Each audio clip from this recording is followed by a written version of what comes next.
बिस्मिल्लाहिर्रहमानिर्रहीम। अस्सलाम वालेकुम। यूएई ने मज़ीद जो है वो वीज़ा पॉलिसी में नरमी कर दी है बहुत ही ज़्यादा, कि आप लोग जो फंसे हुए थे वो वापस पहुंच सकें, चाहे वो पाकिस्तानी हैं, इंडियन हैं, बांग्लादेश वाले या दुनिया के किसी भी रेजिडेंट परमिट वाले हैं। उन्होंने कहा है कि अगर आप लोग वापस आना चाहते हैं, इसके अलावा बहुत सी अपडेट्स हैं टूरिस्ट वीज़े की, विज़िट वीज़े की, शारजा और स्पेशल अबू धाबी की।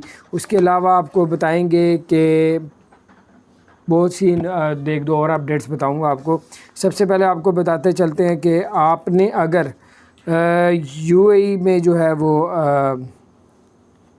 ट्रैवल करना है और अभी तक आप नहीं जा सके, उन्होंने कहा न्यू परमिट आप निकलवाएं, वो निकल आता है आराम से। फिर उसके बाद अगर आपने 2 वैक्सीन चाहे इंडिया से लगवाई हैं चाहे अपने पाकिस्तान से लगवाई हैं, यूएई से आपने नहीं भी लगवाई, तब भी आप लोग उससे 2 वैक्सीन के अब आपके पास प्रूफ है तो वो दिखा के न्यू परमिट निकाल के आप लोग ट्रैवल कर सकेंगे। दूसरी अपडेट्स ये है कि अगर आप लोग जो है टूरिस्ट वीज़ा विज़िट वीज़े वाले हैं, तो अगर आपको वीज़ा किसी ने भेजा है शारजा से या अबू धाबी से, आप उस पर ट्रैवल नहीं कर सकते। उस डॉक्यूमेंट्स के ऊपर लिखा होगा कि आप लोगों को इस्लामाबाद एम्बेसी में जाके स्टिकर लगवाना पड़ेगा वीज़े का, जो आपके पासपोर्ट के ऊपर लगेगा, फिर आप लोग ट्रैवल कर सकेंगे।